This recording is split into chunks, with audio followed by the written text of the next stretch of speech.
To answer that, we have to go back in history, because it turns out that money has always been kind of dirty.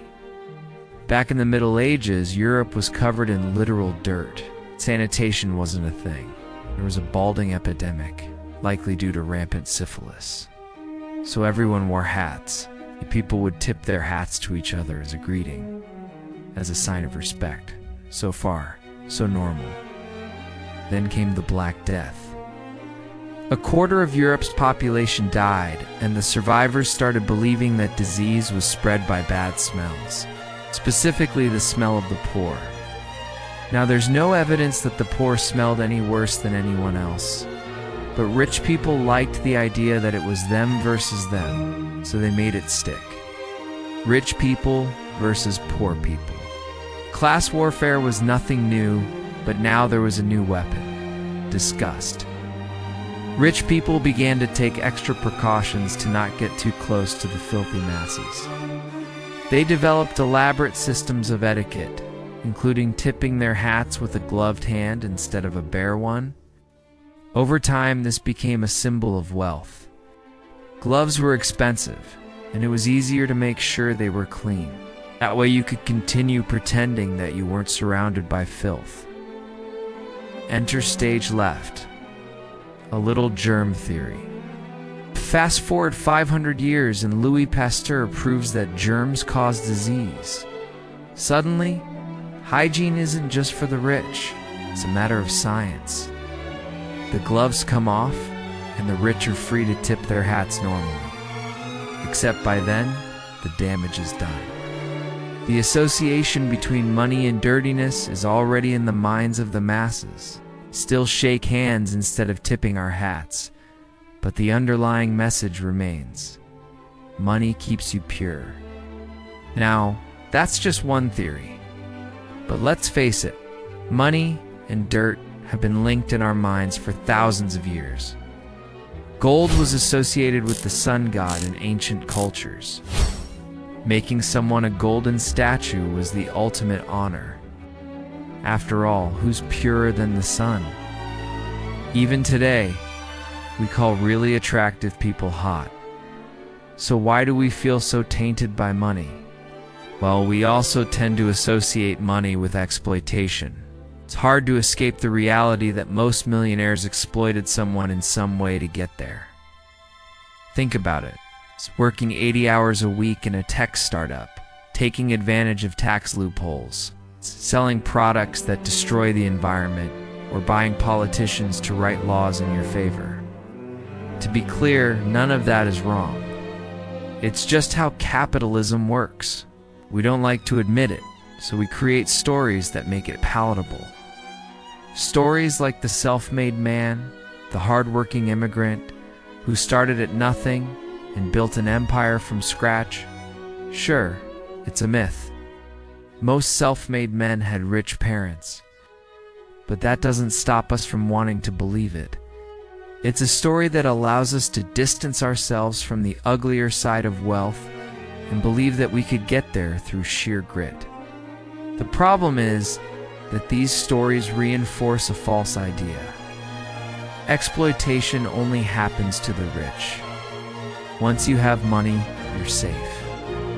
But the truth is, we all exploit someone to get ahead. Whether it's the waiter who takes advantage of the customer's intoxication to charge them more, or the mechanic who charges you for a $400 repair that costs $40.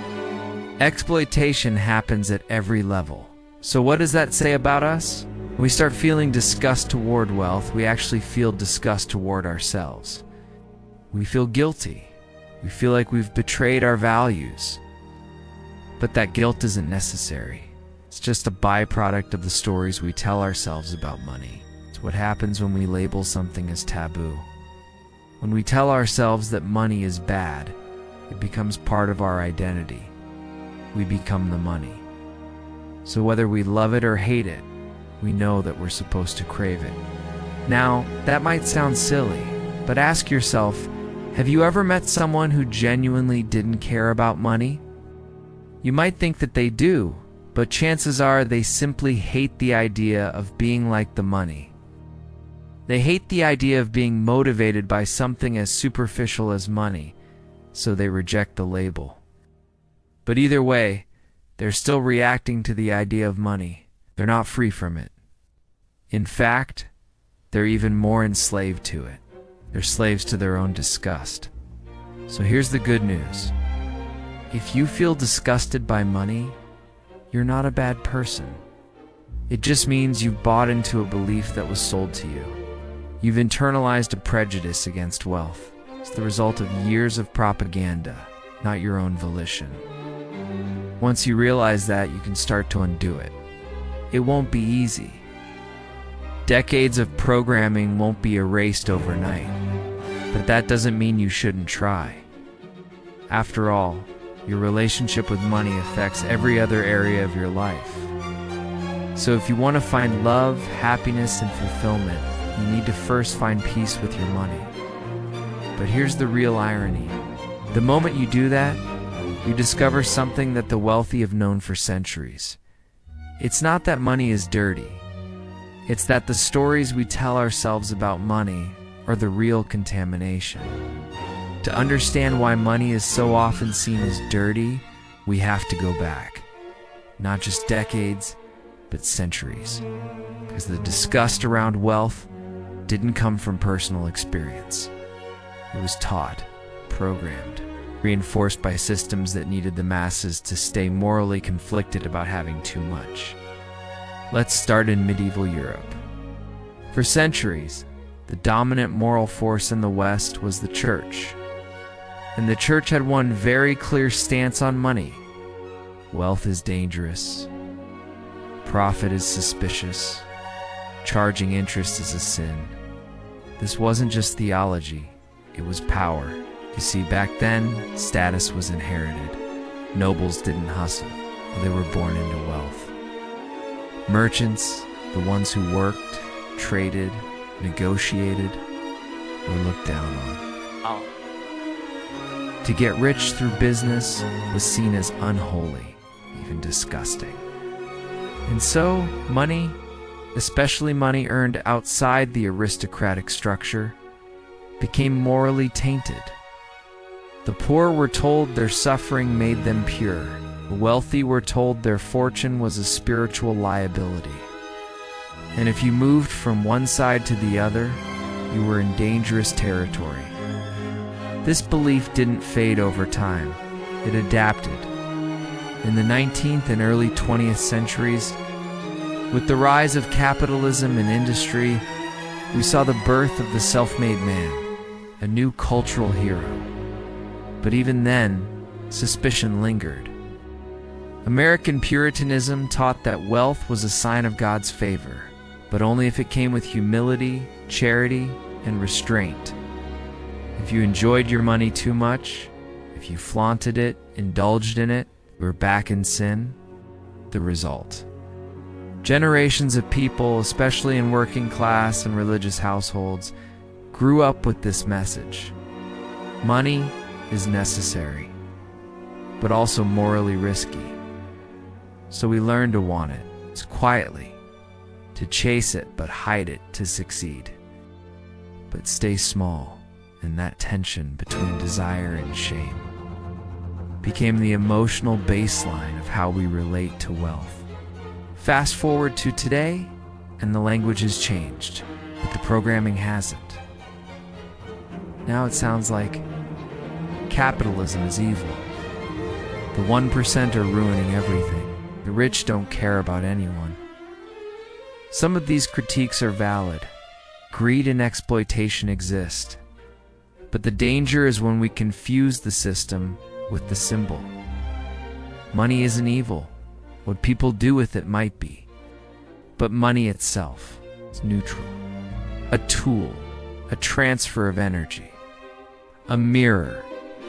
Yet the old belief survives. That money corrupts. And the proof of that belief is everywhere. Not in economics, but in language. Filthy rich. Dirty money. Clean hands. Empty pockets. Even the metaphors reveal what we've been taught to feel. that to be wealthy is to be somehow contaminated. And when that's the story beneath your success, what do you think happens when you start earning more? You pull back, you self-sabotage, keep yourself small. Not because you don't want money, but because you don't want to feel dirty. But here's the truth. The fear of money isn't yours. It's inherited. It's passed down through culture, religion, politics, often by people who never wanted you to feel powerful in the first place. So if you've ever felt torn between wanting more and feeling guilty for it, you're not broken. You're following an old script. And the first step to breaking that script is seeing where it began. After understanding the historical roots of the idea that money can be dirty, it's time to dive into how this belief became culturally and socially ingrained.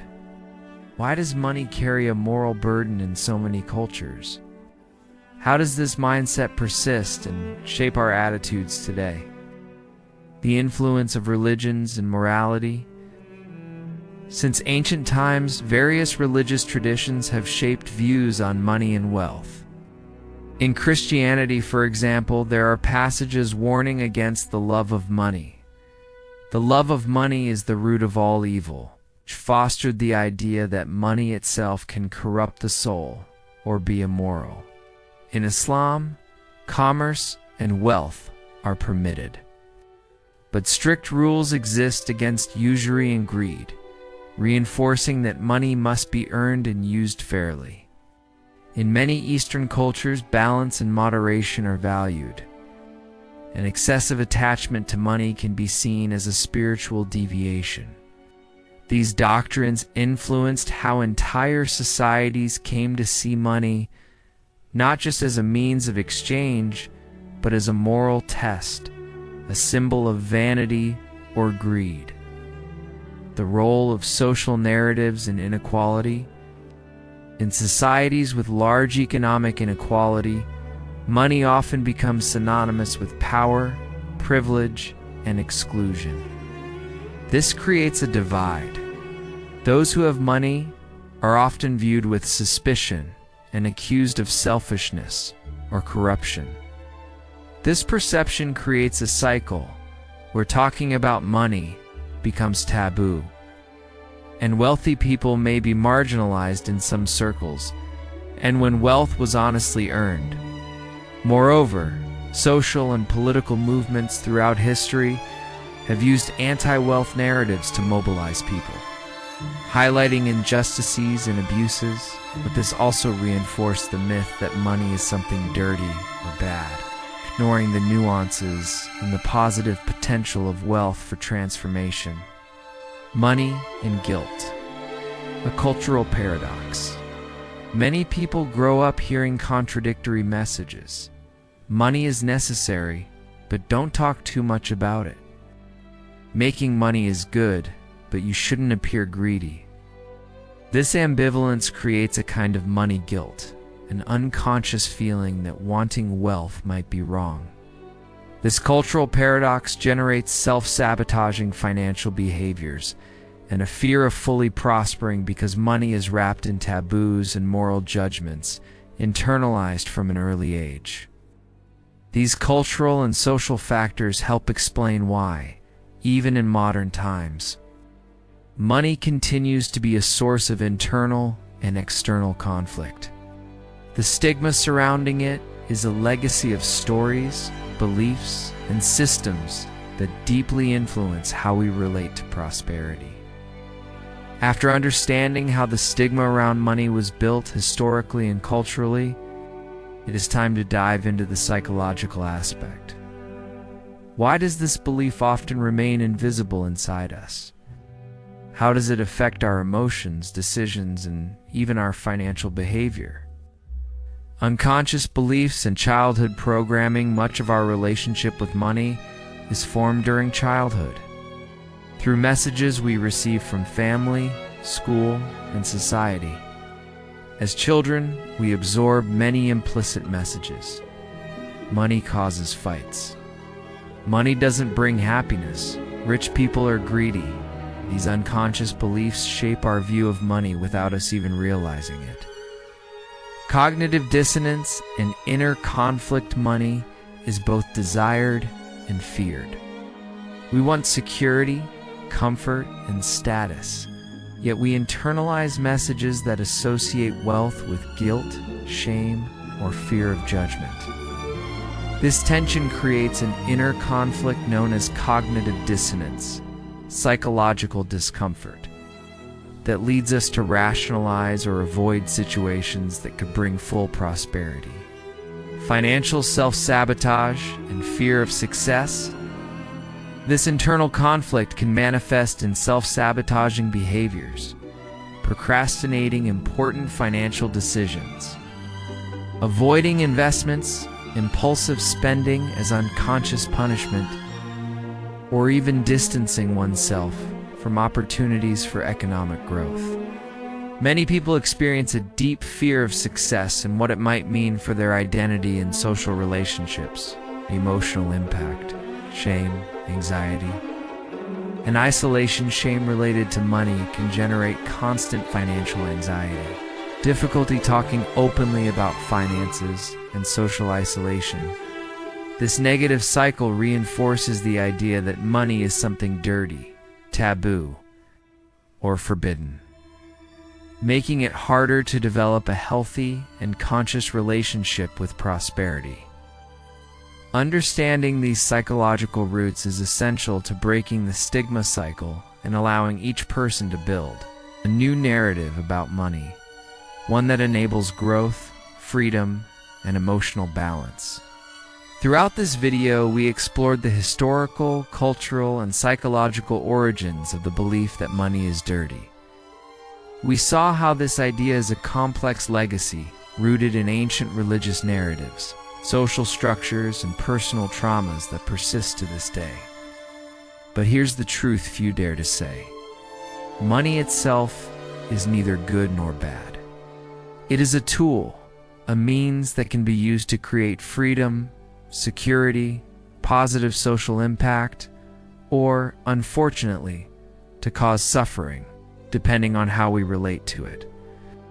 The first step to transforming this relationship is recognizing the limiting beliefs we carry, often without realizing it. Questioning these internal and external narratives allows us to make room for a new, more conscious and healthy view of money. Practical lessons to start the change. Notice the messages you received about money and reflect, which ones still influence you today? Practice open communication about finances, breaking the taboo surrounding the subject. Pay attention to your feelings when you think about prosperity, fear, guilt, or shame. Recognizing these emotions is the path to transforming them. Seek financial knowledge and a prosperous mindset, building autonomy and confidence. Money is not dirty. What can be dirty are the beliefs and taboos we create around it.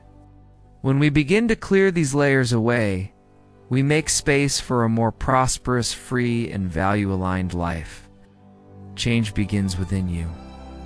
If this video made you rethink your relationship with money, you're not alone. The beliefs and taboos around money run deep, but they can be challenged and changed. Start today by becoming aware of the stories you've inherited and how they shape your financial mindset. Take a moment right now to reflect. What messages about money did you grow up with? How do those beliefs affect your financial decisions and your feelings about wealth? Awareness is the first step toward freedom. I invite you to join the conversation. Share your thoughts and experiences in the comments below. Have you ever felt that money was dirty or something to feel guilty about? How are you working to change that mindset? Your story can inspire others who are on the same journey. If you want to go deeper into this topic and break free from limiting money beliefs, make sure to subscribe and hit the notification bell so you don't miss future videos. We'll be diving into practical tips, mindset shifts, and real stories that will empower you to build a healthier, more abundant relationship with money. Remember, changing your money story is a process, but it starts with a single step. Take that step today, because you deserve a life of financial freedom, dignity, and joy. Thank you for watching CashPhrenia. If you found this video valuable, please like, share, and help us spread the word. Together, we can break the stigma around money and create a new culture of prosperity for everyone.